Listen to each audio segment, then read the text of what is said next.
now.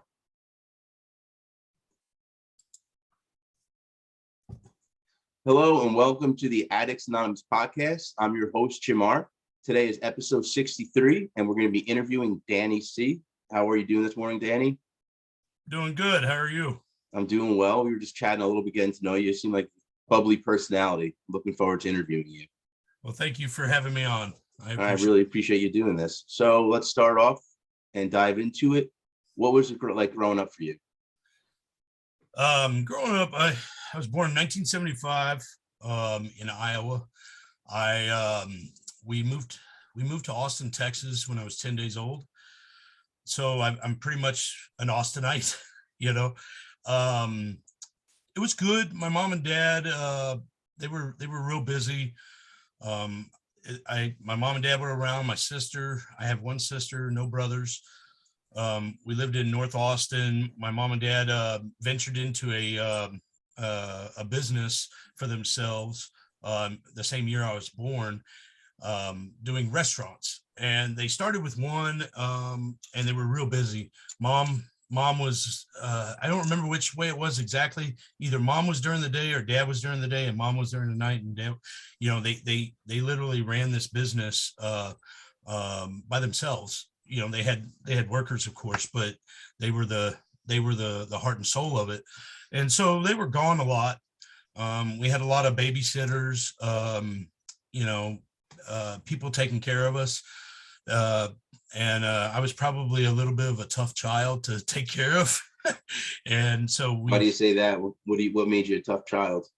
I had a lot of issues. Like, I just didn't fit in anywhere. Right. And I was really different, you know. I guess weird would be a good term.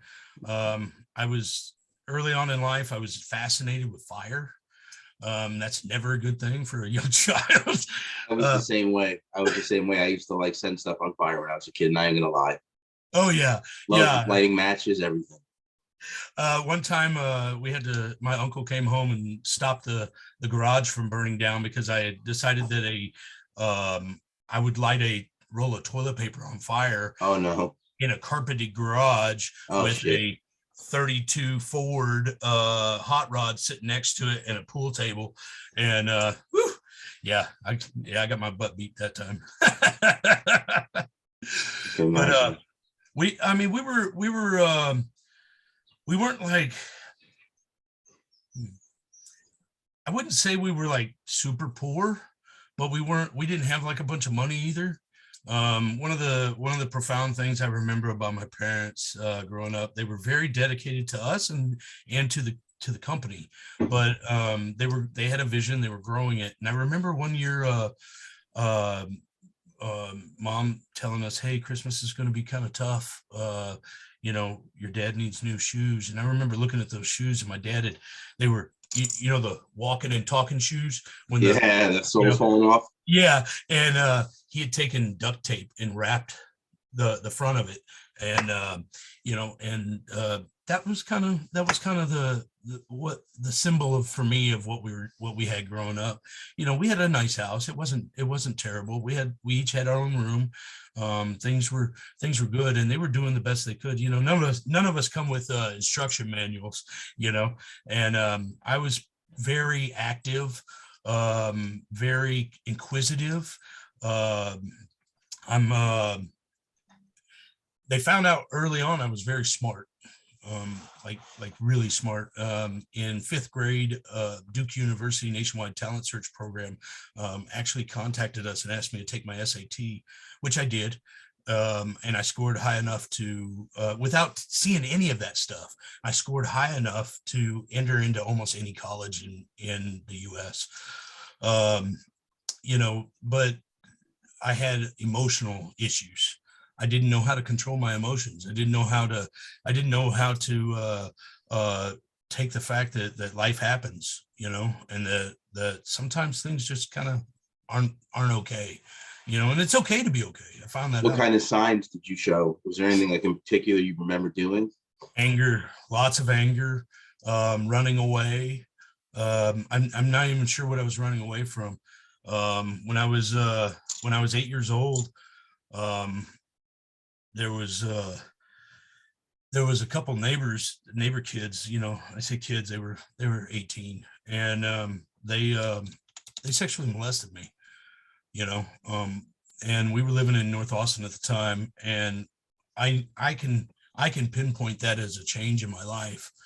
um I started really acting out. I remember one time I killed my pet turtle, you know. How did they, if you don't mind me asking, how did they get you? Were they babysitting you, or was it like a family party or something? How did you end up being in their, I don't want to say custody, but with them? How'd you end up with them?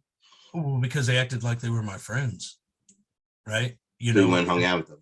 Yeah, and it really was a weird situation. They had a tent out in the woods with a couch and stacks of Playboy magazines all over the place. In fact, I ran away when I was 8 years old, and they were looking for me. I want to say I think it was like 24 hours. The cops were all looking for, everybody was looking for me, and they found me in that tent, hiding. And and it was really, you know, it was not good. Things were not good back then. It made me question a lot of everything, right? I was raised Catholic. We went to church every week. Went to Sunday school, and then I remember hearing about the Christian belief that two men laying down is an abomination. Well, nowhere in there did they say that if one of them didn't understand or didn't have a choice, and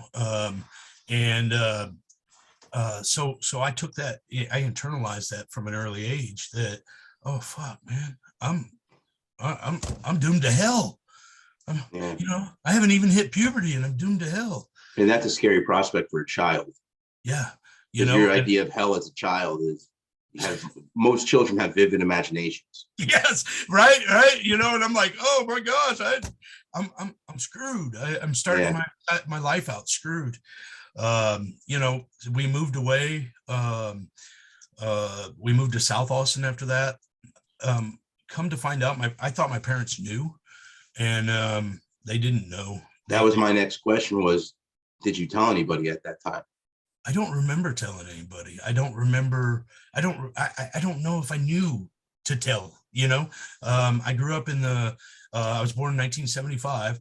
So, it wasn't the touchy feely nation that we live in now, where, hey, let's talk about our feelings. Let's talk about, in fact, I was raised in the era of, hey, little boys don't cry, Mm-hmm. and I remember as a child, I had two uncles. I love them dearly, right?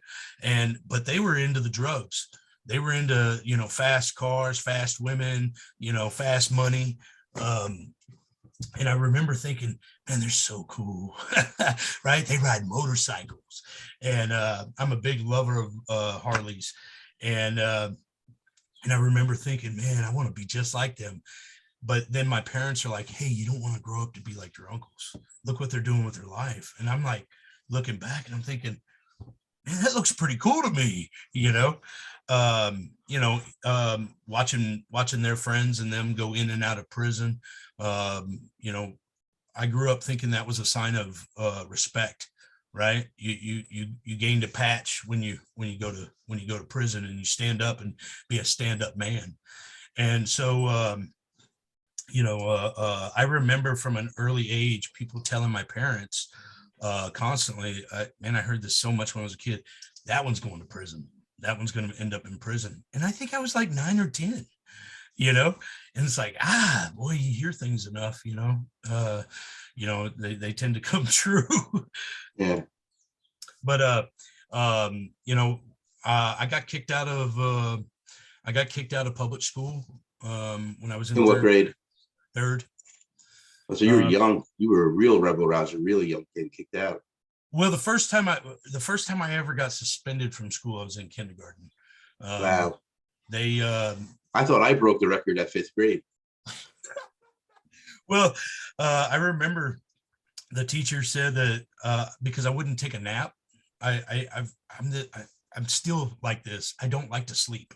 right? So like I Mhm. go to bed, like right now as an adult, I go to bed like at midnight and I'm up at 5:30 and I work hard all day, you know, and um, I've never developed good sleep patterns. And they wouldn't, they told us we had to lay on this little, you know, towel with our name on it and take a nap on the floor. And I wouldn't take a nap. And so they said, okay, no recess for you. And everybody went out and they locked me in the room by myself. You know, that wouldn't fly today in today's fire codes, but they did. They locked me in the room. And I guess they thought to themselves, what could he do? You know, we're only going to be out an hour. Well, they came back and I had destroyed like everything, turned over all the desks, you know, did all this. So they suspended me. One of the things I remember as a child was I always wanted my dad's attention. Uh, and he was real busy. And I couldn't get it. But when what I did find out, and you know, of course, this is probably toxic behavior, but what I found out was that when I got in trouble and they kicked me out of school, well, they had nowhere to send me but with my dad. So he would take me to the restaurant when I got suspended and he'd make me sit in the back room, but at least I'm close to him. Right. I mean, it's, that's not healthy behaviors, but that's what I learned, you know, and, you know, it was, it was, it was unhealthy behavior for sure. But I found that when I got in trouble, I could go hang out with my dad, you know, and that's really what I wanted. I wanted time with my dad. You know, he, he really was, I'm still in awe of him today, you know, because he's a self-made man. You know, my parents came from Iowa. They, you know, just basically dirt farmers, you know, and they built themselves a life, that's pretty awesome. And I've always looked at my dad and said, you know what, that'd be cool. You know, he's my hero. I wish I could emulate some of what he does, you know, right, wrong, or in between, you know, and he's not a perfect person by any means. No, nobody is. Yeah, no. I don't know why, but it was just making me think about when I got suspended. And I never really wanted to be around my dad. It was the opposite. But I remember for some reason, he didn't beat the crap out of me when I got to, he would beat the crap out of me for everything else. Bad grades, crap beat out of you. Didn't clean your room, crap beat out of you. But when I got suspended, he didn't. Really? I can't explain. And you know what he did? That day, he bought me Burger King. I remember that day for some reason. Like a lot of my childhood is blacked out from just trauma. But I remember that day where it's like, okay, I got suspended. Dad bought me Burger King and I got to just hang out in my room the rest of the day. It didn't seem so bad. Yeah. It doesn't seem so bad for sure. You know, my parents tried everything, right? They really did. They tried a lot of stuff trying to help me find my way. They stuck me in sports. I'm not a sports person. I don't like sports. But they made me go do soccer and baseball and, you know, and I would be, they'd give me a position on the field and I'd be out there sitting on the ground playing with the dirt, you know. There was a lot of good times in my childhood too. You know, a lot of privilege. You know, I remember my dad had an airplane when I was a kid and a little four-seater. He was a pilot also, and Oh, yeah. yeah, he was in the Air Force. That's how we ended up in Austin, Texas. Oh, awesome. That's cool. And he had his own little Piper Cub airplane. And I remember one year we flew that from Austin, Texas to Orlando, Florida, and went to Disney. And that was a crazy trip because small planes like that don't fly fast. I mean, they fly about. I took flight lessons, so yeah. Yeah. You know, I did a Cessna. I did a Piper Arrow. I don't know the Piper Club. It's a little four-seater, Low wing plane. Low wing. Yeah, you have to climb Piper's on usually low wing. And you know, and I remember it was a really fun trip. You know, we had to stop at little airports all along the way to get to fuel, and you know, and it didn't have a bathroom on it. So when my mom and my sister needed to go use the bathroom, Dad would have to find a place to land, and so they could go, you know, several times we stopped at like abandoned airports and he would just land in, they'd have to go run into the trees, you know? we did have some good times in there, and but I remember I was always in trouble, always in trouble. I didn't pay attention well in school. I would refuse to do homework. I would not do homework. And but they said that it was crazy because I would not do schoolwork. I would not pay attention in school, but then they would give me a test and I would ace it, almost like I was absorbing the stuff by osmosis, and it was I heard a lot also, I want to be fair because I did hear a lot of people say, that one's going to end up in prison, that one's trouble. But I also heard, man, that kid is really smart. He's really bright. From an early age, I would take things apart, trying to figure out how they worked. And that got me in a lot of trouble too. Don't get me wrong, because dad would come home and like, who took apart the radio? Damn it, Daniel, get over here, and so, I got in a lot of trouble doing dumb things, and it wasn't because I was just acting out necessarily. It was more because I was really inquisitive. I wanted to learn, and I'm still the same way. I'm 47 years old. Well, I'll be 47 in July. And I'm still really, really inquisitive. I like to learn new things. I don't stay with the same type of work, for 20 years because I get real bored.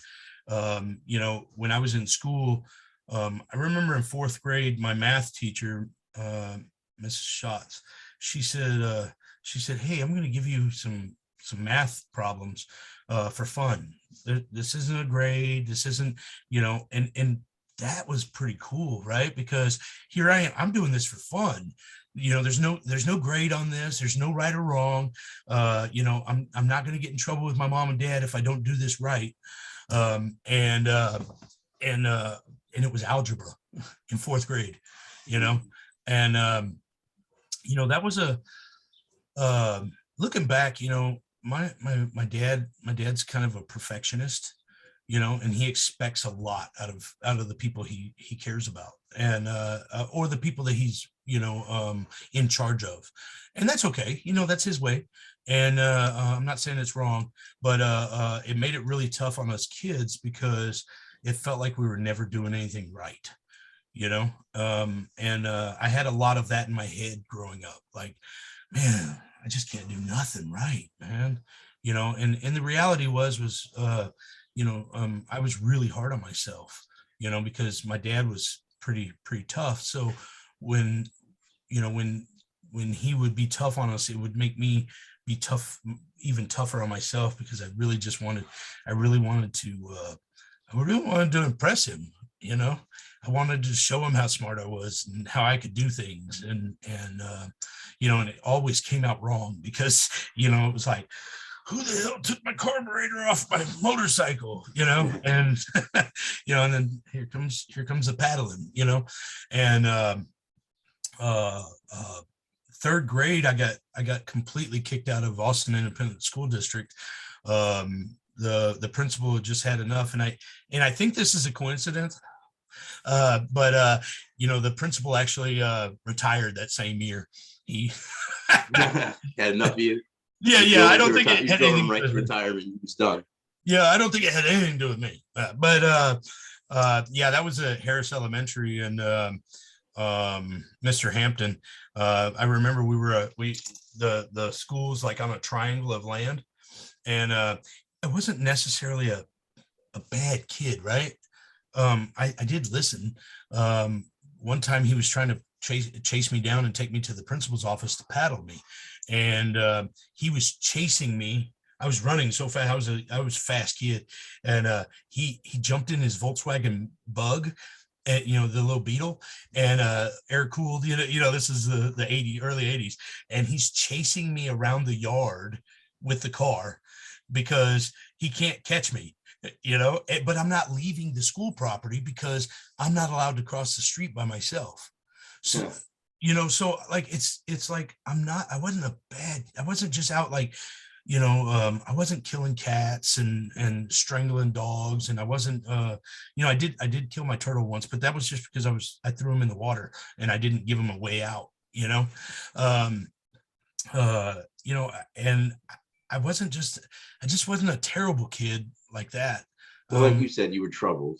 I was troubled. I was troubled, and I was very, very active. You know, my mind never seems to stop, even as at 47 years old.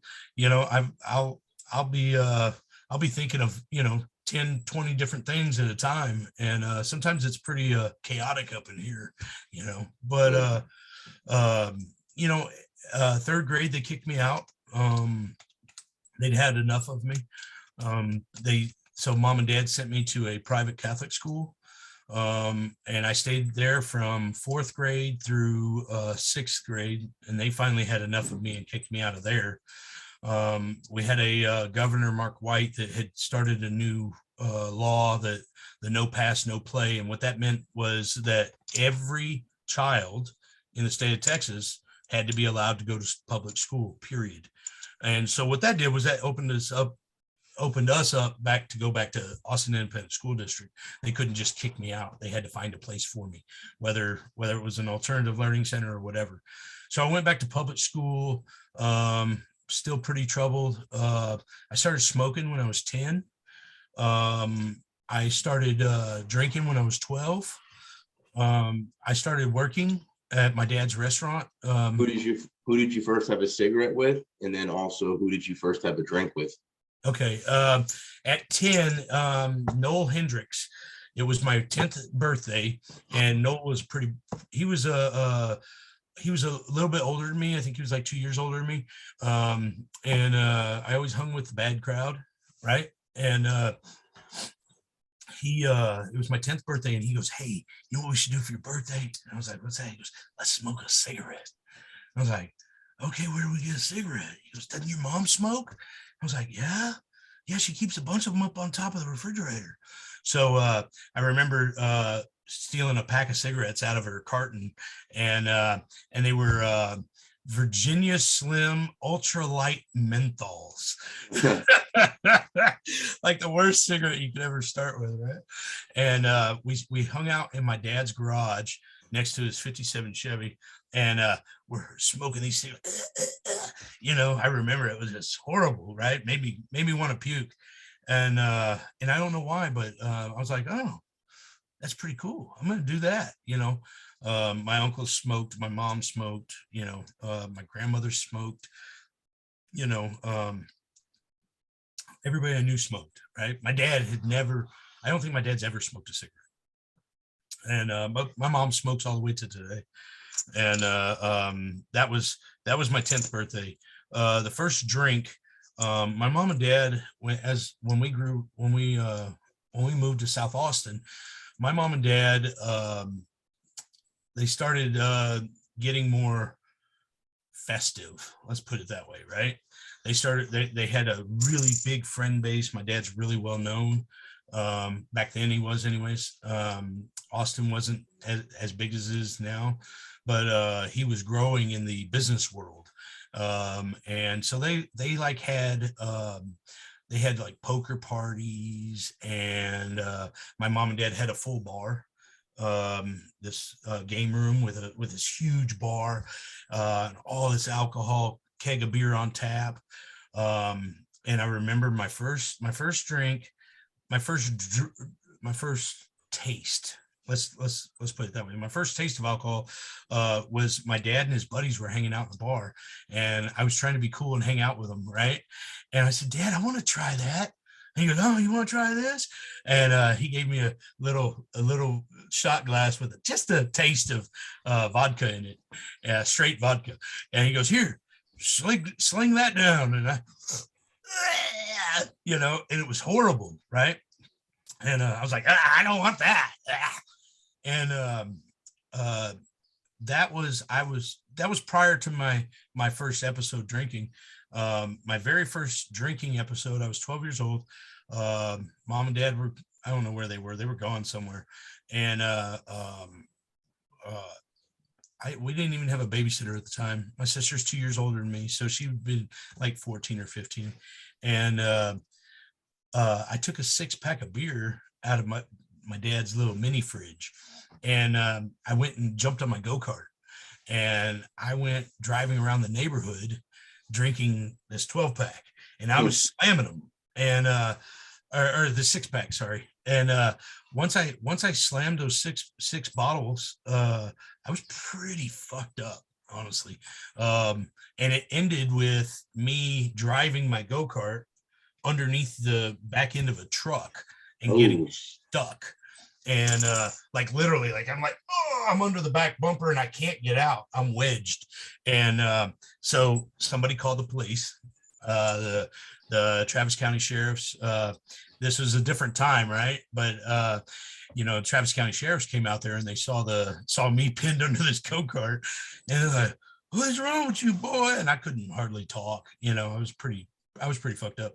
And they said they drugged me out. They got me out, and they're like, "We're gonna take you home to your daddy." And they put my go-kart in the trunk of the car, sticking out, like this, and drove me to my house. And that was bad. Yeah. Dad was real mad. Needless to say, I believe I lost the go-kart that day, but grounded. I think I lived most of my childhood grounded, honestly. Oh, I know the feeling. Just always in trouble. And then when I'm grounded, I'm bored. And then I do other stupid shit. Now he's grounding me for more shit. It's like, damn, I never could find a way out. Until I found drugs. At 12 years old, my dad wanted to instill a good work ethics in me and my sister. I actually wanted to go to work, right? I wanted to go be a man. And so at 12 years old, he hired me to flip hamburgers at his restaurant. And 26 hours a week was all I was allowed to work, because that was the child labor laws at the time. And so I started working flipping hamburgers for my dad. And what came with that was some freedom, right? Because now I've got my own money, and now that's my money. My mom and daddy can't tell me nothing about that, right? And but unfortunately, what that did for me was it allowed me to do other things that I wouldn't have been able to do had I not had money, right? And I started messing around with the drugs. I had a best friend when I turned 13. Him and I were just thick as thieves, right? And he liked to smoke pot. I didn't like pot. I tried it, and I was like, What was the first age you tried pot? I was 12. Very young. Yeah, oh yeah. Well, so by the time I was 13, I was a full-fledged cocaine addict. I was robbing, stealing, anything I could do to get more cocaine. How did that progress? Like, from the first time you smoked marijuana, how did that progress to cocaine? Like, seems pretty quick. Oh yeah, it was super fast. So what happened was me and my best friend Jason, we he's always wanting to smoke pot, right? And I'm like, I don't like pot, so I'm drinking, right? And we're both finding a way to to get away from reality. And we started hanging out with some older friends. And they were in their 20s. And the reason they let me hang out was because I was so good at stealing, right? So they would take me to a store, and I'd run in and I'd steal the store blind, and I'd come out with like bottles of alcohol and all kinds of crap. And they're like, oh damn, and I just had no fear. And so so we're hanging out at these older kids house. These people had their own house, and they're partying like every night. Yeah. And so here we are at 12 and 13 hanging out with 20-year-olds, and which was weird. I don't know why they let us hang out with them, but whatever. And and they're doing, they're drinking, they're smoking pot, they're doing cocaine. Cocaine was big on the scene back then. When I started hanging out on what they call the drag here in town. And what the drag was, it's a little, it's a part of Austin that goes through downtown, down by the University of Texas, and it's actually called Guadalupe Street is the actual name. The local name is called the Drag, and that's where like the hippies hung out. That's where the homeless hung out, you know. And that was it was a den of debauchery, you know. Anything you wanted was you could get down there. And so we'd have to go down there to get Jason's weed, right? And here we are taking the bus, you know, for like 2 hours to go down to the Drag to get some weed. And then while we're down there, you know, I'd pick up some mushrooms or some acid, and you know, and we'd go back. And but I really got into the cocaine because it brought me up, right? And like I said, I took Ritalin from an early age. They started me on Ritalin at 8 years old, and then when I left school, they took me off the Ritalin. They're like, oh, you don't need this anymore. But all my life I'd heard I need to take this pill to be normal, you know, this upper. Yeah, I was just reading the other day that a lot of times addicts, with depending on their problem, like if they have ADHD, hypothetically, they tend to lean towards stimulants as far as with their drug of choices. As people that are depressed, they tend to lean towards the more like benzos and, you know, Xanax, Klonopin, things like that. Yeah, it's strange because you know, I was diagnosed ADHD, which is attention deficit hyperactive disorder. You know, and I probably would agree with a lot of it because my mind is all over the place a lot. I start a lot of projects but don't finish them. You know, just because I get bored or I forget to go back to them, you know, and it's nothing I do purposefully. But when I would take the stimulant, it would help. It would calm me down a little bit, and I'd get more focused, and I could get things done. And so what happened was when they stopped medicating me, I started self-medicating myself. I found that, oh, you know what? But if I do higher doses, I can get real out of there. And so what ended up happening was I've always been towards stimulants. I don't like the downers. I don't, you know, weed makes me sleep. So I don't like that. I've tried Marinol. I don't like that. I've tried heroin. I didn't like that. It made me sick and throw up and just made me, you know, want to sleep. And I'm a go guy kind of guy. I'm always wanting to go, you know, I never sit still very long. I'm probably all over the place on this camera, but, you know,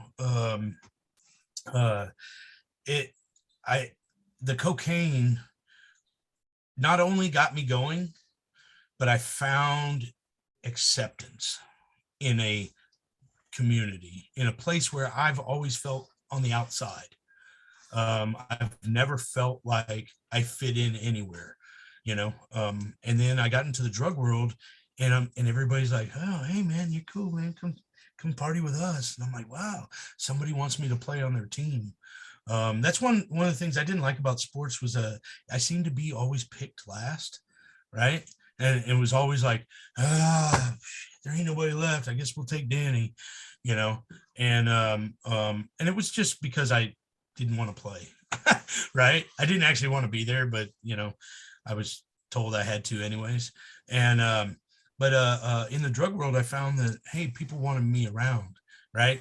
Even if it was you know, because I'd go steal shit for them, or because if somebody got out of line, I'd beat them up. You know, I was all my life I've been angry, and I'm not real sure at what.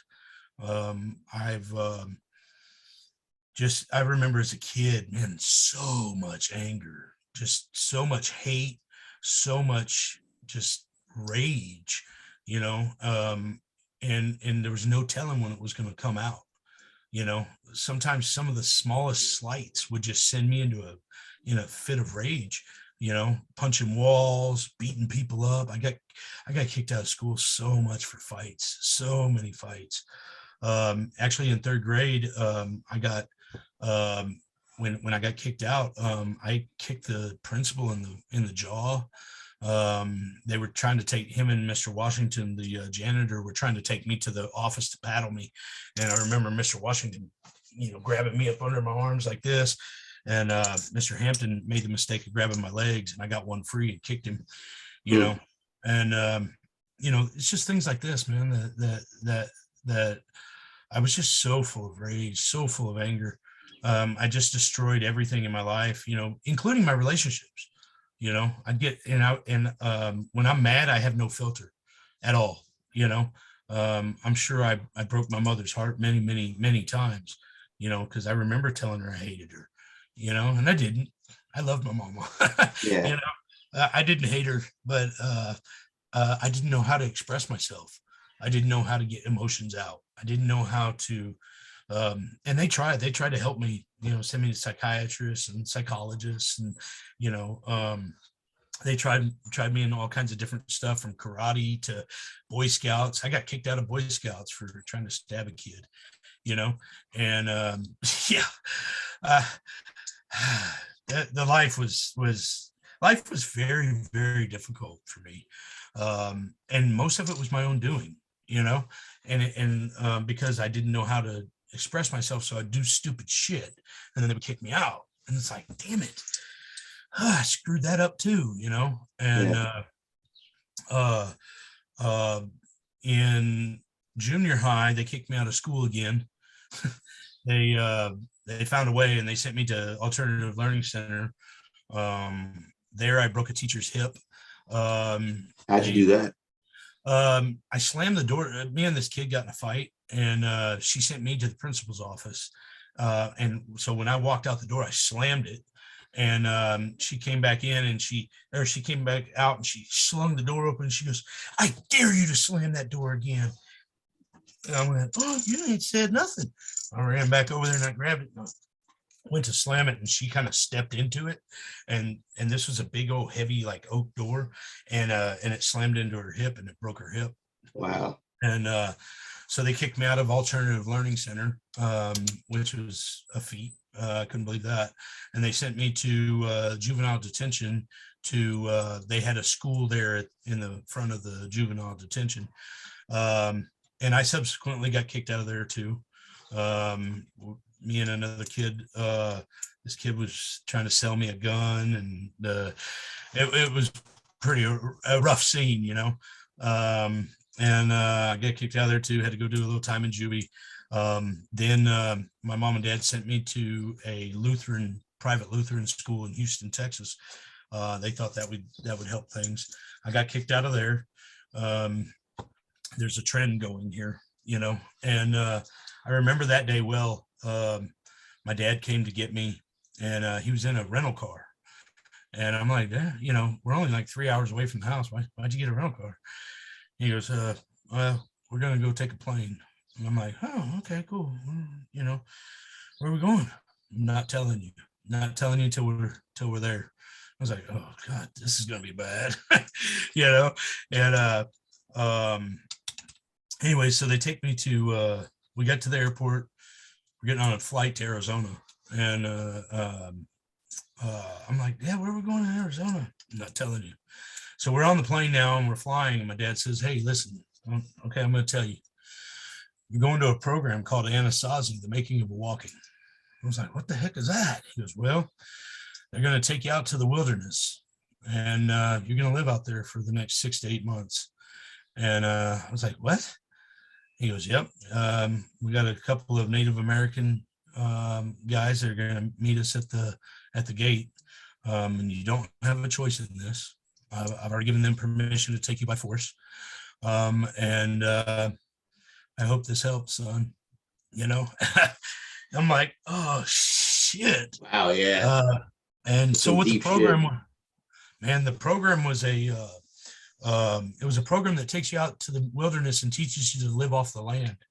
No shelter, no excess clothing, no way to heat, no way to cool. They give you a backpack, one change of clothes. They give you a knife, of all things, right? I'm like, I'm the wrong kid to give a knife. But they give you a knife, a tin cup, And I think there was like 12 of us and 2 counselors.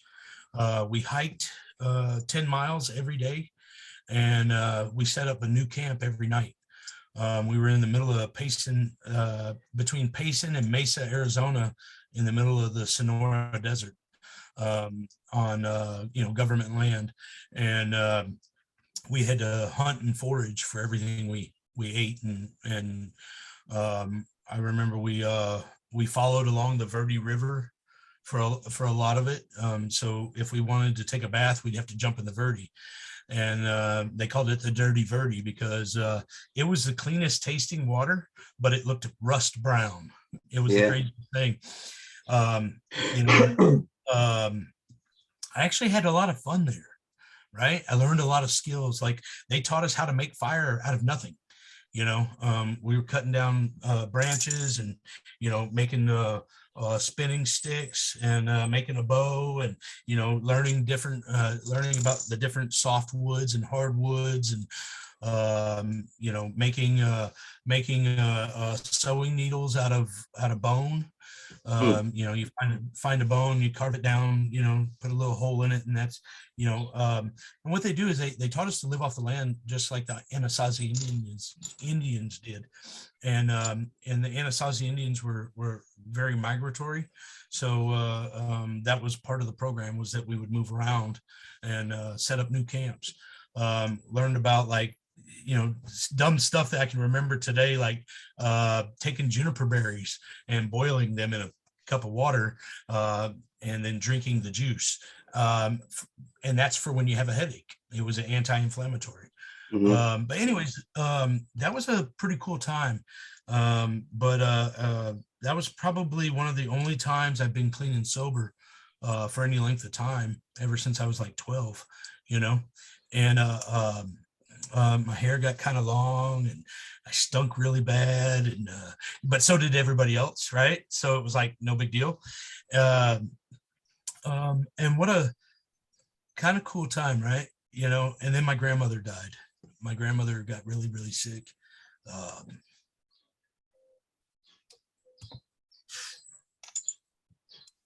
Sorry, she had cancer. Sorry to hear that.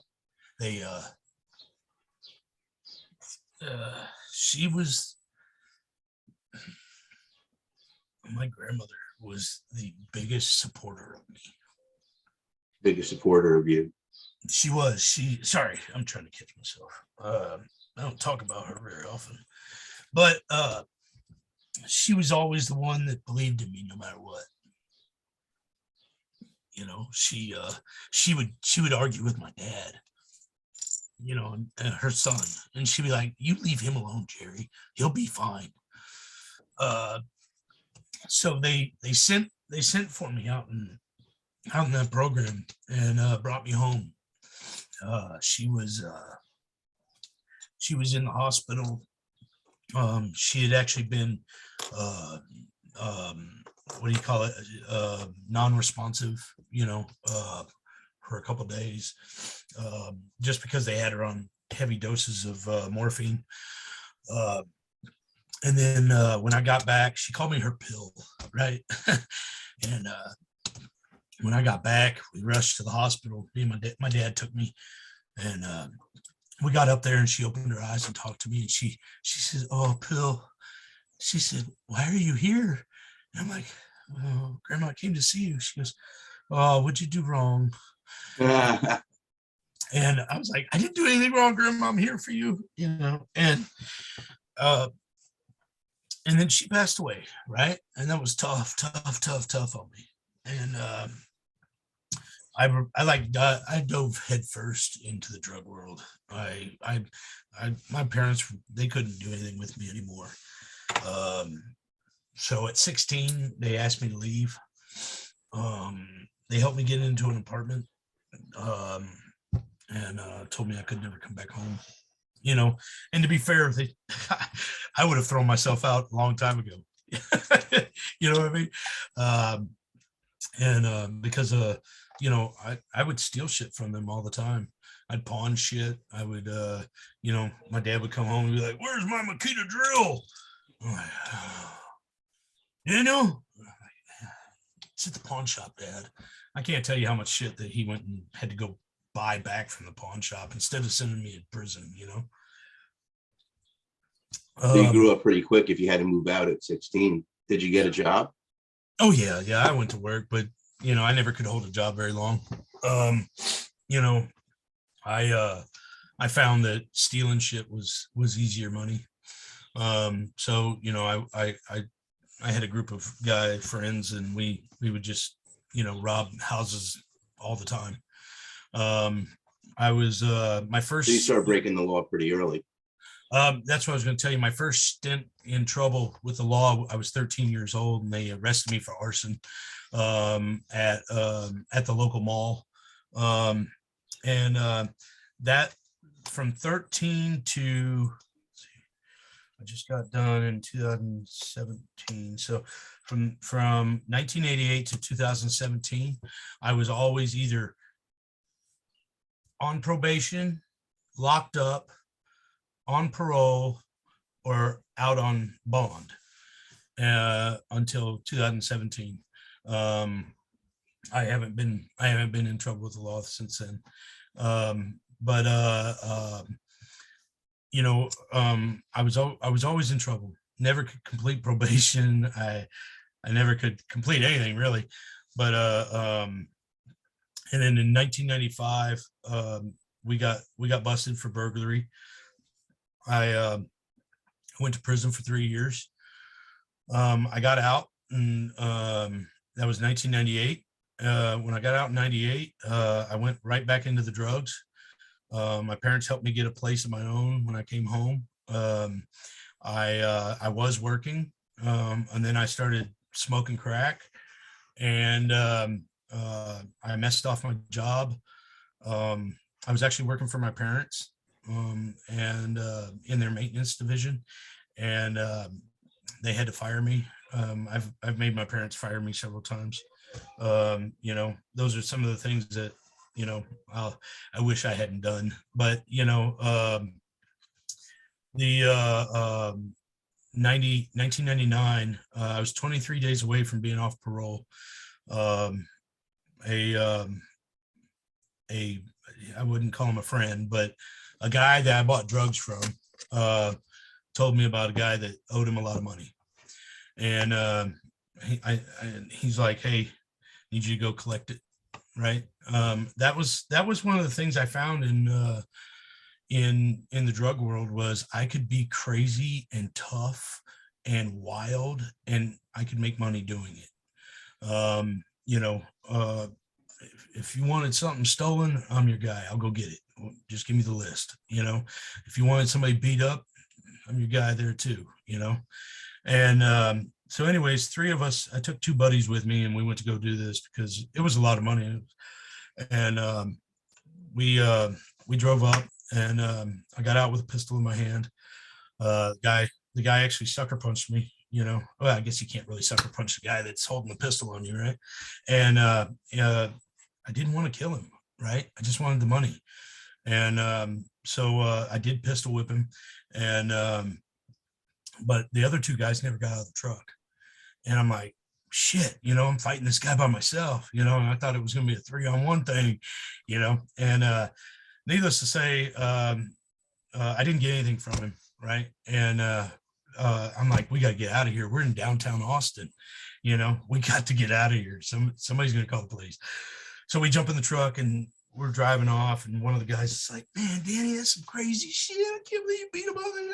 I'm like, man, shut the fuck up, man. Fucking, I'm about to go back to prison, man. Let's get the fuck out of here. And we're driving, and I'm like, and we're really high.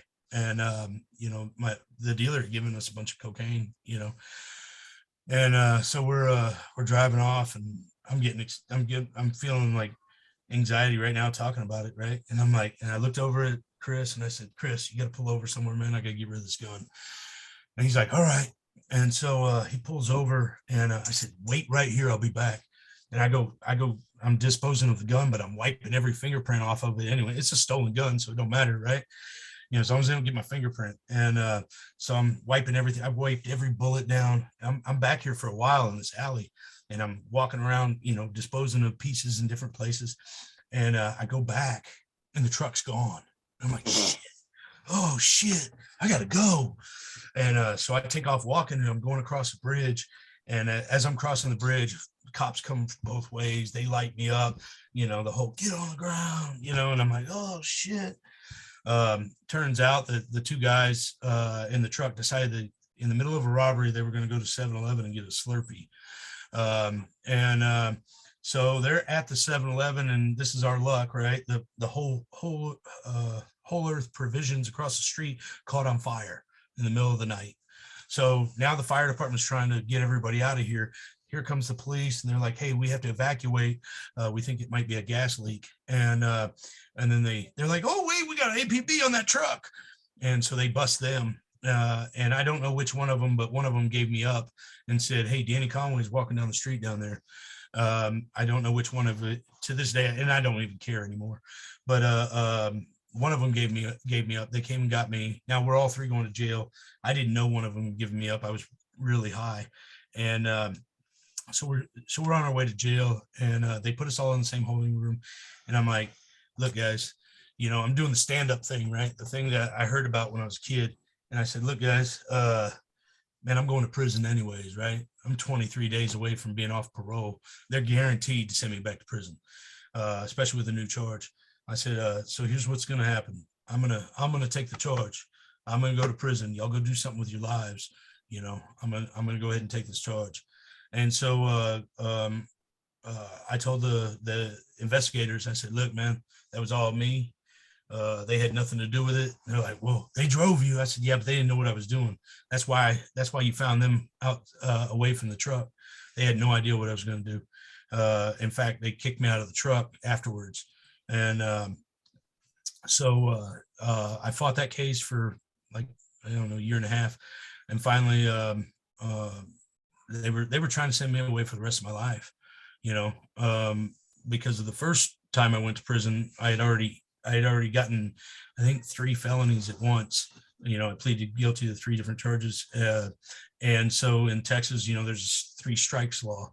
And so I hit the 3 strikes, and this time they enhanced it to a habitual criminal. So the charge was starting 25 to life. And there was a gun involved, which they never recovered, but there was a gun involved, which enhanced it to aggravated, which means I'd have to do 50% of my time before I'm eligible for parole. And so anything I got was going to be half minimum, right? And so we fought it.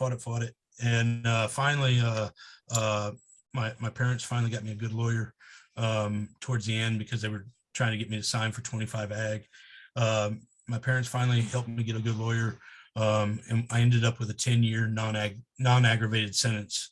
But I went down to prison and was acting a fool down there too. I should have been home in about 2.5 years. I didn't come home for 9. So I did nine calendar years on a non-aggravated 10-year sentence. When I came home, I really did want to change.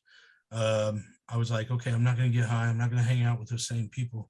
Man, I felt that in my heart, right? In my heart, I was like, I'm not. This is it. I'm done. I think I was home less than a year, and was back on the drugs again. I was back methamphetamine this time, right?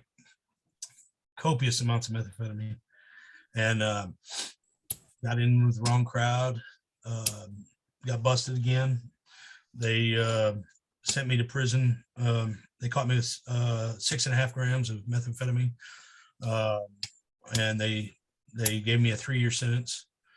They made me do that entire 3 except for 45 days. I got out in 2013, but I'm in that last prison sentence. I was doing the right thing in prison this time. I got in a Christian-based dorm. I was working in AA. I was doing a lot of self-help stuff. I was trying to find a better way. Um, and then just before I came home, they put phones in the prisons, right? So we could call home finally. All those other years we never had phones. And so I remember calling my dad, and my dad's like, "Hey, we're gonna give you a gift." I'm like, "A gift? What's up?" He goes, "Well, we had a life insurance policy. We're gonna cash out, and you and your sister are the beneficiary. So we're gonna give the money to you, the cash value money." And I was like, "Oh, Dad, you can't give me money." You know, I had presence of mind to say that. I'm like, "Dad, you can't give me money." I said, "How much is it?" And he goes, "Well, it's $150,000 each." And I went, "Whoa, shit, Dad, no, you can't do that. You can't. It's going to kill me." And he's like, "No, it's not, son." I said, "Dad, if you give me $150,000, you're going to find me in a flea bag hotel with 3 dirty leg whores and needles sticking out of every vein I can find and a few that I can't. Uh, I'm going to die." And he goes, "Come on, son, you're 38 years old. You got this. You've lived enough life, just don't do drugs." And I'm like, he doesn't get it, right? No. He's not he doesn't get it. And I was like, I don't know, Dad. Well, and then the addict in me kicked in, right? And I'm like, "Ooh, boy, $150,000, I could really do some dope," And so then I called him back. I'm like, "Yeah, Dad, you know what? Yeah, I think you're right. I got this. I know what I'm going to do. I know exactly what I'm going to do." And so I came home in 2013, but I came home and I'm a felon.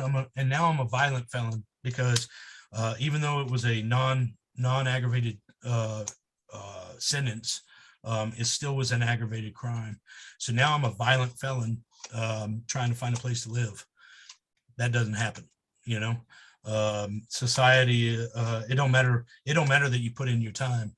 It don't matter that you finish your sentence. You're still a piece of shit, and you can't live next to me, and you can't work next to me, and it's still tough. And so I had 6 figures in the bank and nowhere to live. So I'm living in hotels, and well, when you live in hotels, that ain't the best place, right? So it's no wonder that I was right back to the drugs real fast. Now I've got a lot of money too. And so now I'm buying lots of drugs, and I'm having lots of parties, and I'm just doing crazy shit. And then I met a woman that in the drug world, that's never going to come to a good thing, right?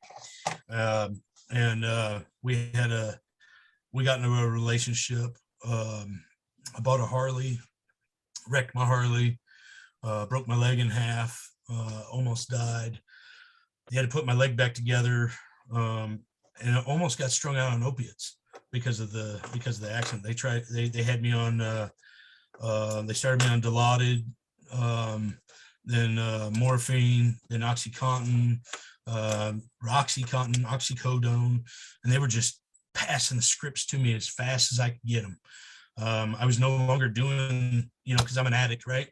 So I was no longer like, what do they call that? Taking the pill by mouth, Now I'm snorting the pills. I'm crushing them. I'm snorting them. I'm trying to fit them in a syringe, trying to figure out how to shoot them up, which they're formulated not to, but there's I found ways around it, to get the coating off and blah, blah, blah, blah, blah, and I'm abusing these pills now. But I did have presence of mind to say, "Whoa, I'm done. I can't do this. I don't want to be an opioid. I don't want to be a junkie." Right.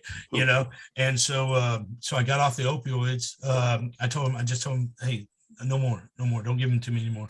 I'm a drug addict. You can't do that." But I'm still, shooting methamphetamine, and I'm still smoking methamphetamine, and anyways, that was 2013. And when I wrecked my Harley, and I'm hurt, long road to recovery. Probably didn't help that I was doing drugs at the same time. So, I was just messing myself up even worse. And then 2015, I found myself headed back to jail. they found some dope in a car down the street that they could link to me and the girlfriend at the time. She told them it was mine. It was her car, by the way. She told them it was mine. And because I had a record and she didn't, off to jail I went, you know, and they weren't trying to hear it. And they tried to put me, when they were trying to get me in the car. Of course, I'm fighting the officers now.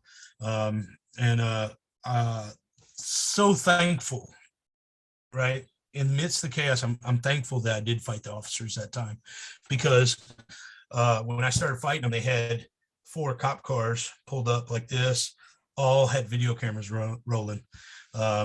And the Travis County Sheriff's lied on me. They said that they pulled those drugs out of my pocket.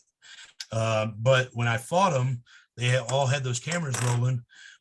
They beat me up pretty good, tased me, you know, that type of shit. And they on camera pulled everything out of my pockets. And that drug case was not in there. And but they lied on the affidavits and said that they did. So that was 2015. I've never been given what they call a PR bond, a personal recognizance bond, and for some reason they gave me a PR bond this time for the drugs. And they filed habitual criminal on me again, another 25 to life case. And this would be my 3rd one, you know, and it's unheard of to be able to be the third habitual criminal case, you know. And so I'm thinking, you know, I've lost all hope. It's done, right? I'm out of here. I don't know where I'm going to go from here. But they let me out. Of course, I'm right back on the drugs. And I'm very mentally sick by this time, right? I have convinced myself that I'm paranoid schizophrenic. I was seeing things, hearing things, audio and visual hallucinations. Everything was crazy for me. You know, my truck I drove around had knife marks in all the seats because I thought there was people inside of there, and that they were putting drugs in my pocket, or they were stealing the drugs that were in my pocket. Or were you going through drug-induced psychosis? Yes, sir. And but I didn't know it at the time, right? I thought I was a paranoid schizophrenic. But that helped, that belief in schizophrenia was what helped get me sober, because I went to psychiatric emergency services, and I went in there and I said, I got to talk to the doctor. I need some medication. I need something, you know, here I am, right? I need something to put me normal again, right? The thing I've heard all my life. And so I go to the doctor, and he's really cool, right? I wish I could remember his name. I was really, really high. I can't remember much, except for I remember him talking to me. He goes, so you think you're a paranoid schizophrenic? I'm like, yeah, man, I am hearing things right now. I said, you and me are the only one in the room, right? He goes, yes, we are. I was like, yeah, dude, yeah. Ooh, this is bad. And he goes, well, let me ask you something. Let me ask you a question, Danny. I said, yes, sir. He goes, when was the last time you did methamphetamine? And I was like, what? Now I'm all offended, right?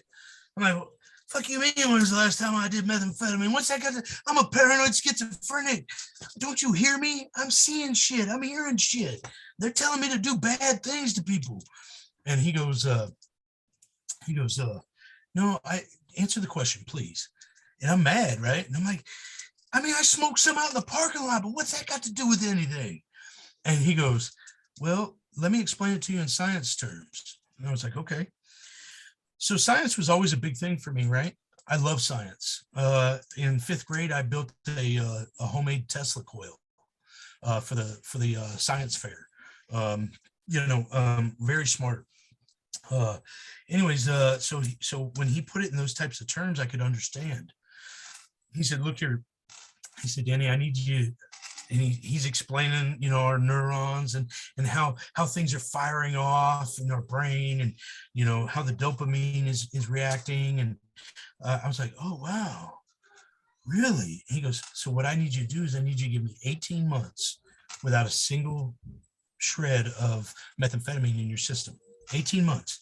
then I want you to come back to me after 18 months of clean of methamphetamine and let me diagnose you then, because I can't give you a true diagnosis. I think that you're in a drug-induced psychosis, and I don't think you're schizophrenic. And I was like, man, are you sure? He goes, yes. And let me hook you up with an appointment to get you into rehab. And so he hooked me up with a OSAR, which is a substance abuse recovery here in Texas. And it's the state of Texas that funds these things. And anyways, so I go to OSAR, and things started falling in place for me. I wasn't doing it, right? It wasn't me. I just happened to be there. And so usually you show up at, early in the morning, they're like, hey, I don't do walk-ins. I only do appointments. And I'm kind of booked today.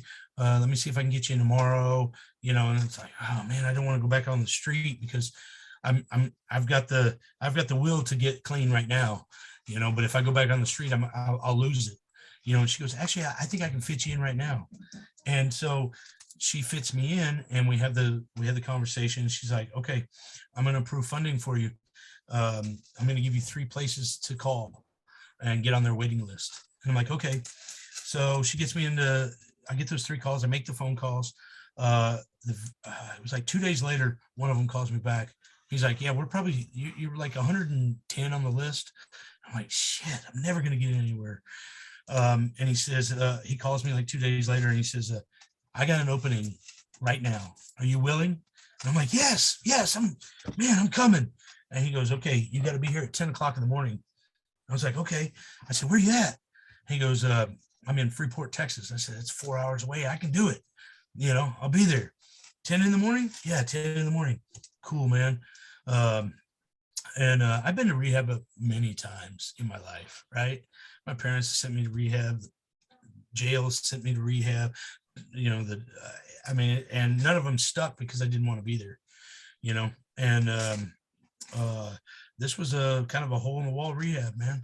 And so we go into the, I call him, and he says 10 o'clock. I'm like, okay, cool. Can I bring and now at this time I'm living in my car, right? And I'm towing a trailer with my Harley on the back, chained down. And I've been doing that for about 6 months. And I said, you have parking? I can bring my vehicle. He's like, oh yeah, we got a parking lot. I was like, good, because I got my Harley on the back, and I don't have anywhere to put it. He goes, oh no, you can either bring the Harley or you can bring the truck. I'm like, I'm not getting rid of this Harley. So I called my dad, who really was done with me. Right. He was, he was so tired of me calling, asking for money, or, hey, Dad, can you bail me out of this scrap? Or can you do this? Or can you do that? And I called him, and I literally started the phone call out with, he goes, hey, son. I said, listen, Dad, I don't want anything from you. And I had to start the phone call out like that so that he would listen, and he goes, okay, what's going on? I said, I just want you to meet me for lunch. He goes, well, maybe we could get together. I said, no, Dad, I need you now. Can you meet me for lunch today, right now? Can you just clear your schedule, please, and come meet me? And he's like, okay, yeah. I guess he heard the desperation in my voice. And so I met him at this little restaurant right down the street from his work. He goes, you're still dragging that damn Harley around? And he probably hadn't seen me in probably 4 or 5 months, and I was like, yeah, Dad, I don't want to get rid of it. It's the only thing I own. And he goes, well, what's going on? Let's talk. I said, well, I don't want to tell you about what I'm doing. I just need you. I need you to hook up to that trailer and take it with you. I ain't taking that piece of shit with me. I was like, Dad, please, can you take it? Just please. It's the only thing I own in this world. Can you please just take it and keep it safe for me? And I'll be back. And he's like, where are you going? I said, I don't want to tell you.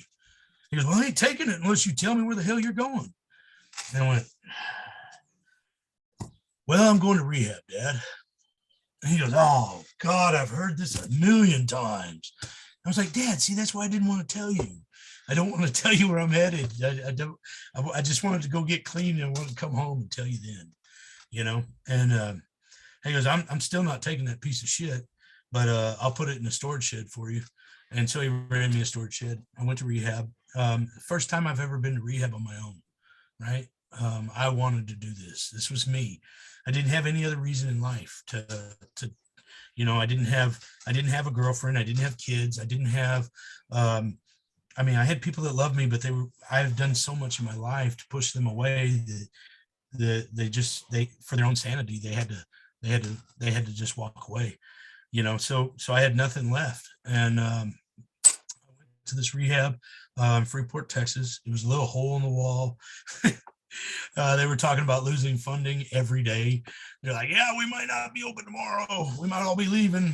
And I think that's what I needed, right? Because I believe that right there brought me to the sense of desperation that I needed to get everything I could out of today from this place, because they might not be here tomorrow. And I need to get everything I can today. I can't put nothing else off.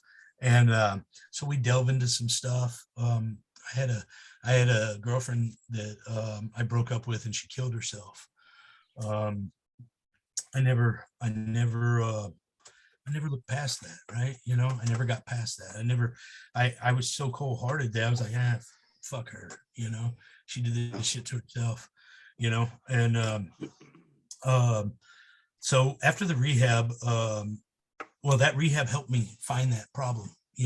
We really delved into some of these issues, the abuse, the trauma, the hurt, the pain, the regrets, the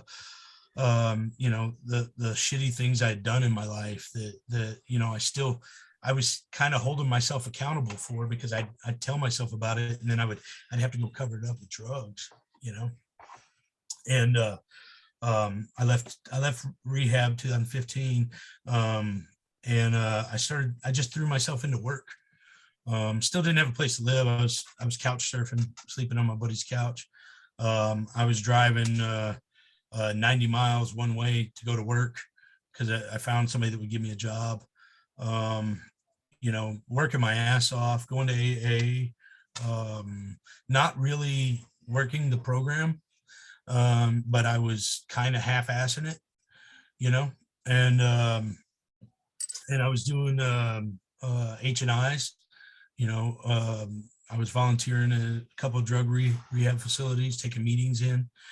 And in those, I found that I really, really, really enjoy men's meetings, just because I don't know. I wasn't always the nicest guy, right? So I'm kind of a dog. So, my mind wanders when I'm in those meetings, and then I'm like, I'm too distracted by women. So less distractions, the better. You got to focus. Yes, sir. And I found that for myself, and that's just my truth, and so I started working my butt off. And what happened for me was I got pneumonia, right? I got pneumonia, and I worked like a 13-hour day in San Antonio, and drove home with like 105 fever. Drove from San Antonio to Austin. Got to the house, went to try to take a shower. I guess I started talking to myself in the shower, but I thought I was talking to somebody else that wasn't there. And my buddy was like, "Dude, are you sick?" And I was like, "Yeah, dude, I got like 105 fever." He's like, "How long have you had a fever?" I was like, "I don't know, since this morning." He's like, "Dude, I'm taking you to the hospital, man." Anyway, so he took me to the hospital. They admitted me. They put me upstairs in a room where I met this wonderful lady. She was the CNA or whatever, nurse's assistant, and she basically took care of me for the next 5 days. And she knew I was sneaking out to go smoke with pneumonia, and all these IVs in my arms, and she never told on me. And she was just really cool, real easy to talk to. and I was about a year sober then. And I knew to kind of stay away from relationships. I didn't want to start a new one or end an old one. I just wanted to do whatever I was doing and focus on me. But the whole time I had a pretty decent prayer life, and, and I'm asking God, hey, even in my, even in my drug use, the one thing I always wanted, that I thought we had pretty good of, and I still think we do, was a good family. I wanted to be a good dad, right? I wanted to be a good husband. That's one great example that my dad has set for me, and not perfect in any way, but he did set a pretty good example of how to treat a wife and a child, and so I wanted that. That was something I wanted. But I always applied it wrong. So the day I left the hospital, I asked this lady out. I said, "Hey, you want to go out with me?" And she's like, "Sure," and she's like, "I can't believe you're hitting on me in a hospital, but okay." And she jokes about it. She's like, "And I had my granny panties on that day," and so anyways, I asked her out. We were going to go to a race car event, and she was like, "Hey, I have to move tomorrow. So do you want to come help me?" And I was like, I just got out of the hospital. My lungs are all fucked up. They're telling me to take it easy. And here I am going to go help her move. And on the third floor of all places. Shit. Anyway, so I met her. I helped her move. We got things moved in, settled down. We're tired. We're like, fuck that race. We ain't going to the race. And she asked me to stay the night. We've been together ever since. I literally haven't left, and that's again my higher power doing for me what I couldn't do for myself. Brought the right person into my life, and things haven't always been easy. Even in sobriety, stuff happens. I had a relapse in 2017. A bad day. I made a bad choice. I knew I was getting squirrely. I knew I needed to go catch a meeting. But in my truth is that when I'm squirrely and I need a meeting, I need to go to a meeting where people know me, where people can tell, like, hey man, he doesn't always act like that. I look like I'm always an angry person. But truth be told, man, I'm actually a pretty happy-go-lucky guy. Yeah. I'll help anybody. I'll give you the shirt off my back. I'll put myself out to help another human being. I'm the guy that carries so many tools in my truck because I can't make myself take them out, because what if somebody's broke down on the side of the road and I can help them? I can fix just about anything. My last relapse was the shortest relapse of my life. I was out a couple hours. The whole time she's now my wife, but at the time she was my girlfriend. She's, blowing my phone up. Some people from AA, because she called them asking where I was. They're blowing my phone up. And I came home in the middle of the night, and I made a better decision amidst the chaos. I made a decision to come home. I kept hearing this voice in my head saying, "Danny, you haven't thrown it away yet. Yeah, you relapsed, but you haven't thrown it away. You haven't burned it all down. You're not in handcuffs. You haven't committed a crime yet. You haven't, you haven't cheated on your old lady. You haven't Haven't done anything stupid yet." You haven't done anything. Relapsing was pretty dumb, but I haven't done anything irreparable, right? Yeah. And so I said, you know what? I'm going to try something different. And I went home. And when I came home, she came outside and she's like, "What are you doing?" I'm like, "I'm trying to mow the lawn at 2:00 in the morning," and she's like, "What?" And she doesn't do drugs. She's a good girl. And why she chose me, I'm not sure, but I guess opposites really do attract. And she so she came outside and she's like, "What's going on?" And for the first time in my life, I was honest with somebody, right? And I said, look, I got high, you know, I got in my feelings and I fucked up and I got high. And she looked at me, and, usually the people in my life would see that and they would look at me in disgust, like, how could you do this again? Are you never going to stop? You must love prison. These are all things I've heard all my life, And, you know, anyways, she looked at me and she said, Danny, how do we fix this? And man, that's the first time in my life somebody's ever said that to me. How do we fix this? All my life, I've been told the problem was mine.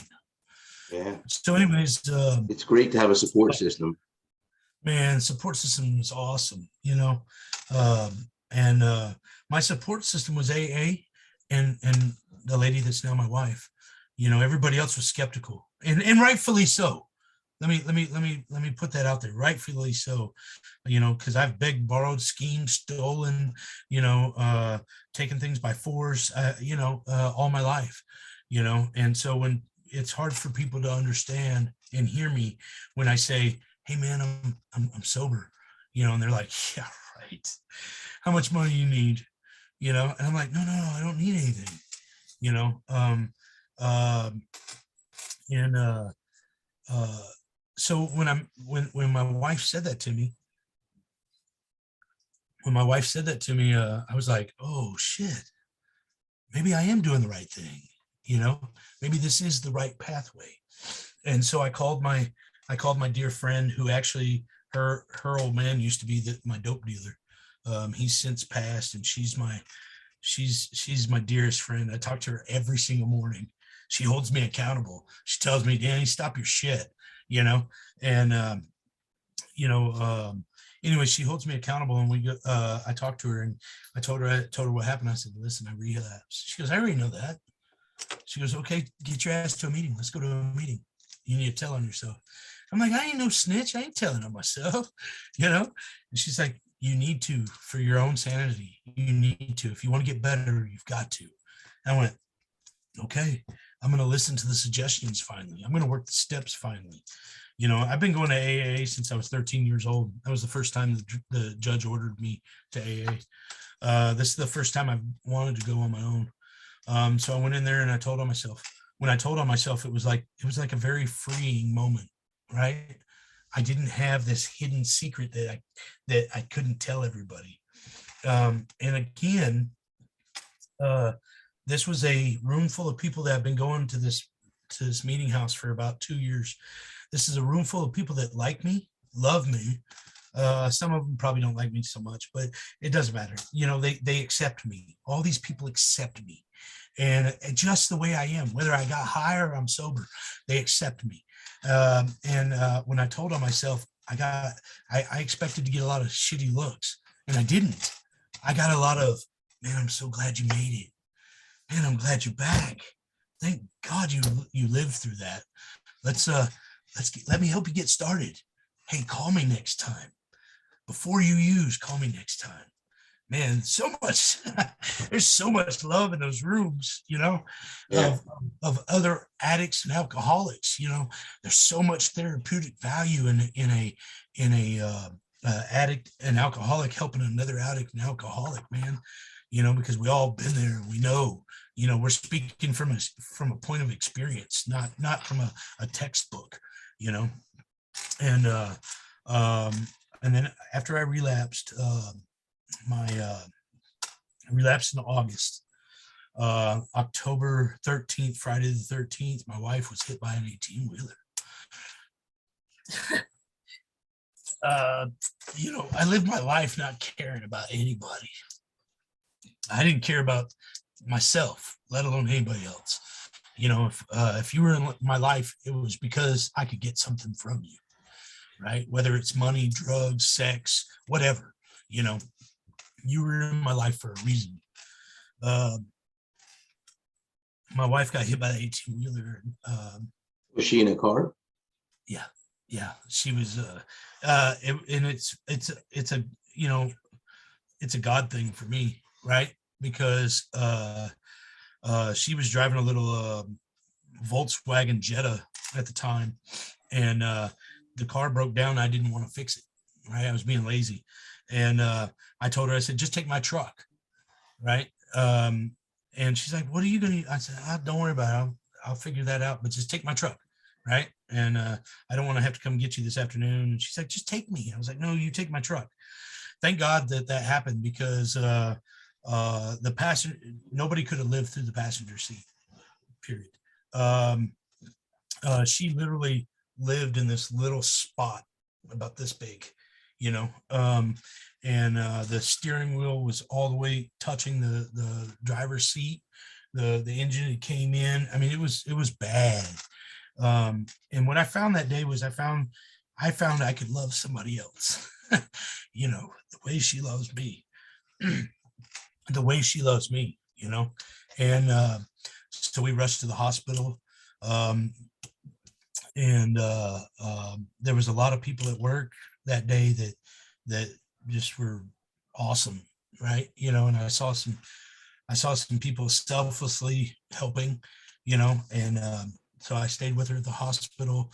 I had to take care of a few things, you know, here and there, but for the most part, man, I pretty much stayed up there with her unless she told me to go home. We had to build her a wheelchair ramp. She did live. You know, she had to have a bunch of surgery. She had a broken ankle, a shattered ankle. She had a broken wrist, and on opposite sides of the body. So she's like really screwed, you know. And you know, and I found I found it within myself that I could love somebody, you know. I've had to change her bedpan, you know. I've had to wipe her coochie, you know. And you know, and that was I didn't gain anything from that, you know. That was for her, you know. We built her a wheelchair ramp here that she's never used. She's so tough. She's a tough lady, you know. But you know, that was a big turning point for me. And so what that did was I started going to AA again. This time very, very determined to do the program the way they said it, not what I wanted to pick and choose, you know. And I started working the steps. I started getting honest about things. And I'm working with a sponsor. We're going through it. We get to the fourth step, and I didn't really want to do that. I didn't really want to talk about some of those things, you know. By that time, I had never told anybody about the sexual abuse when I was a kid. And then I did a fourth step and a fifth step. And during my fifth step, I told my sponsor about it. And he goes, hey, it's okay. I was abused too. I was like, what? I thought I was alone. You know, I thought it was just me, you know. Anyways, about a week, maybe two after my fifth step, my sponsor calls me and he says, hey, man, let's go catch a meeting. I'm like, man, I caught enough meetings this week. He goes, what? No, bullshit. Get in the truck, get up here. I was like, okay. So we get to this meeting, and there's a guy in there, right? And I don't recognize him, you know, but he's not a regular. Anyways, he starts talking, and I start shutting down, and I start shaking, and I'm like, oh God, you know, this is him. This is one of the guys. I haven't seen him since I was 8 years old. Oh, one of the guys who attacked you. Yeah. Who molested you. Yeah. This is my trauma staring me in my face in a fleshly form, you know. That and what those, you know, what all that did, you know, because once I realized later on, you know, 8 years old, I didn't know what it was. But once I found out about sex and how things are supposed to happen, I realized that it was wrong. And I realized that man, fuck them guys, right? You'll never hurt me again in my life, you know. And so I've gotten, you know, that drove a lot of anger in me for a lot of years, because I was confused. I was even confused in my own sexuality, right? Because I'm like, fuck, does that make me gay? Am I gay?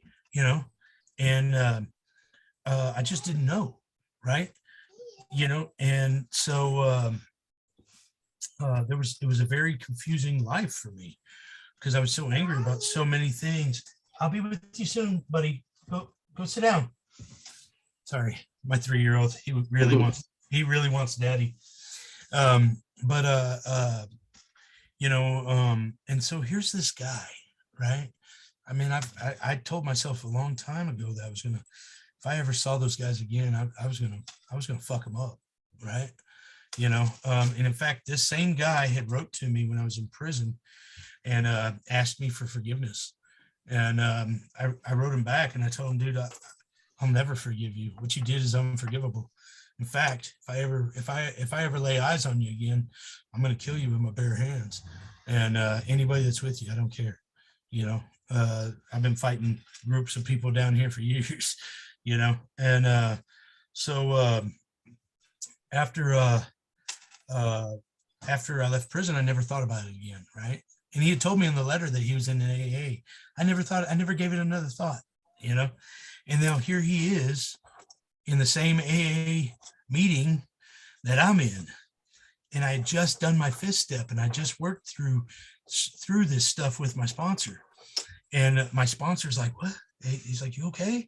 I'm like, I can't even talk. He's, come on, let's go outside. So we go outside and he's like, what's going on? I was like, that guy in there talking? He goes, yeah.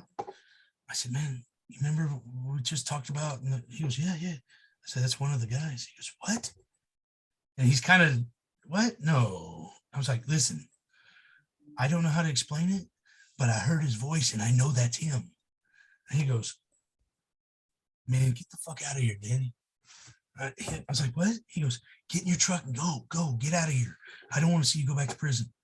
And I think I'd even told my sponsor, I don't know how I'm going to work through this instance, because I got so much hate in me.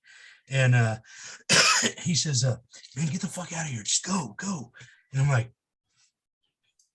I got calm, right? All of a sudden I got really calm. And I said, I don't know how it, but the answer was very clear in my mind. I didn't have a voice talking to me. I didn't have a burning bush. I didn't have, it was like I knew the answer, right? Like I know 2 + 2 is 4. I knew the answer. And the answer was, and I told my sponsor, I said, no, the answer is I got to go talk to this guy. He's like, what? No. I was like, no, I'm not mad. No, listen, I'm not angry. I need to go up and I need to face my fears. I need to go up and show him that I'm not this scared 8-year-old boy that he's going to be able to do these bad things to ever again. And he goes, are you sure? And I'm like, I think so. He goes, because Danny, I'm not big enough to hold you back. And I'm like, no, I'm not even mad. And he goes, okay, but I'm going to be standing right over here, man. If you start beating him, I'm going to pull you off. I don't care. I'm going to do it. And I was like, it's okay, man. And so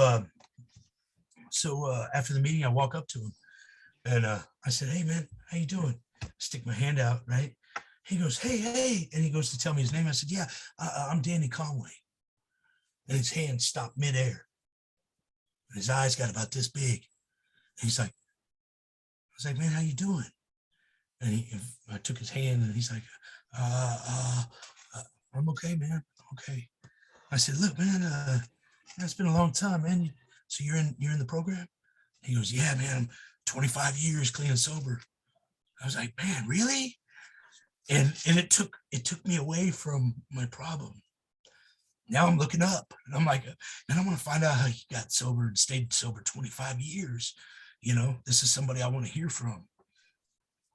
We're not talking about the elephant in the room, right? But we're talking about all kinds of stuff. He's asking about my parents, because he was our neighbor, and I'm asking about his family. And then we part ways.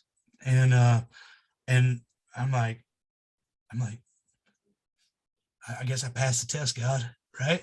You know, and me and my sponsor talking about it, and everything's going okay. And I go home and I can't sleep.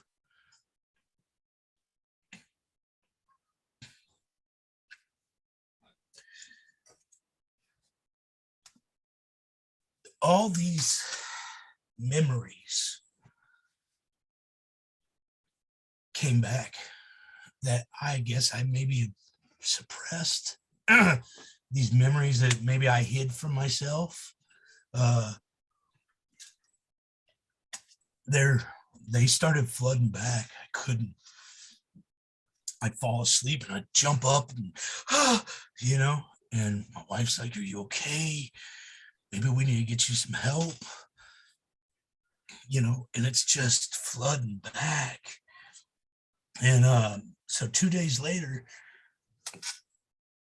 I go to another meeting at the same place at a time that I don't go to meetings at, on a day I don't go to meetings. And and I meant to say that guy, he didn't go to that meeting, right? He went that day, but he's not even from this town. He lives in a town. He just happened to be passing through and decided to go catch a meeting. I just happened to be there because my sponsor told me to get my ass up there, you know? And so on Monday, that was on Saturday, on Monday, I go back to another meeting because now I need a fucking meeting, right? Because I'm on the verge, man. I'm straddling the fence. I'm like, I don't know if I can handle this. I don't know if I can cope with this. You know, I survived that day and I didn't do anything stupid, but I don't know how I'm gonna survive this. You know, I'm having thoughts of using. I want to escape. And so I go to another meeting on Monday. Fuck, this guy's here again. You know what I mean? And I'm like, and I walked in, I sat down, and this guy walks in, and I looked at him, and I went, "Come on, man, seriously, God, I didn't. One day wasn't enough. Now I got to see him again, you know." And anyways, and I'm focused on the meeting, and I see the guy sitting there, and you ever looked across the room and could see somebody in trouble? You know, you can see them, and they're just.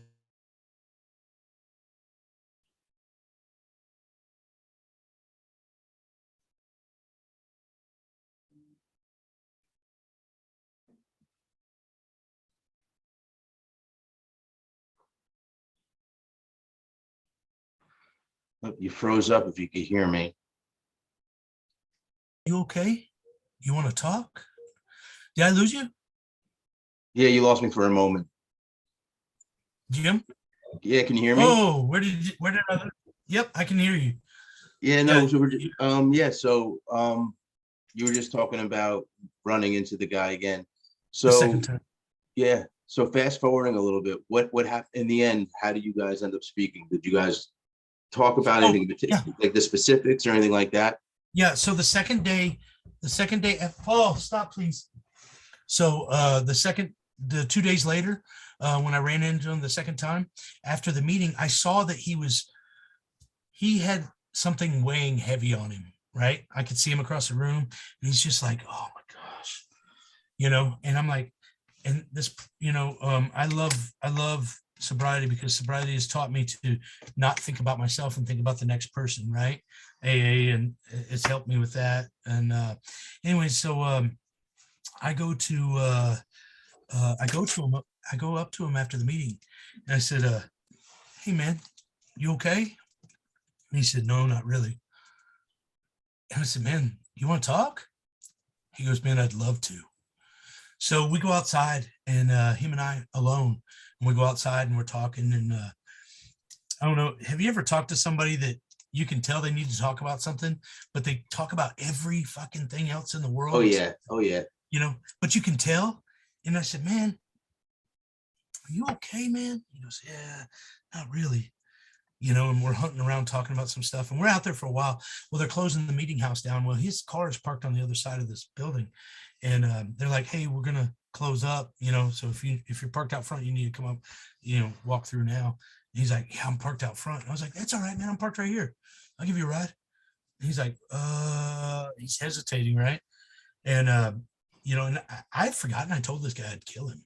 Right. Yeah. And I'm like, man, just jump in the truck, man. He's like, are you sure? I was like, man, come on, get in the truck. We're not done talking, man. Come on.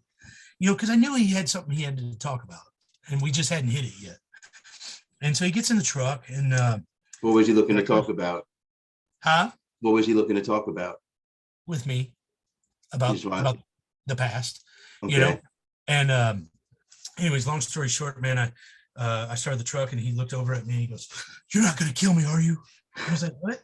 No, let's talk." And he's like, "All right." He made an amends to me, right? Okay. A heartfelt face to face, man, listen, I'm sorry. I don't know what I can do to right this wrong. And I was given the opportunity to free myself of this burden, right? I was given the gift of forgiveness to him. And so I told him, I said, "Listen, I forgive you. Don't ever do this to anybody ever again." And he said, "I haven't and I won't." And I said, "Okay, cool, man." And it turned into him asking me how I don't want to kill him, And I said, "Man, you better thank your higher power and my higher power," because they got together today. I said, and it turns out he had been abused, and he was just passing on the abuse, but luckily he had broken the cycle after that, That's great. um, so and that was 2017, and I've been clean and sober ever since. Good for you. That's getting towards the end here. I have one question for you. Yeah. Is what have you learned as far as lessons? And is there anything you would want to pass on to people that are going to be listening and watching this? Yeah. So some of the lessons I've learned is that I need to be around like-minded individuals, whether that's through Zoom meetings or even just fellowshipping outside of meetings. That's even just going to have dinner with people, having a sponsor. Somebody that is, and that can work in many facets, right? Just somebody that's living a sober life that has been through some stuff and figured out how to live that sober life. I found that there's no one true path to sobriety, right? There seems to be multiple paths because I see multiple people doing it, and I've learned not to be so hard on myself. I've learned to live in the 24 hours I have ahead of me, until I go to bed. And I've also learned to have a strong prayer life for me with my higher power, who I choose to call God. But and I've learned to not use my parents and my grandparents' God as my God, because that God doesn't fit in my life. I had to find a God of my own understanding, one that's not so doom and gloom and this crazy idea of hell, and I've learned to give myself a break sometimes. Sometimes it's okay to not be okay. Sometimes it's okay to have a shitty day.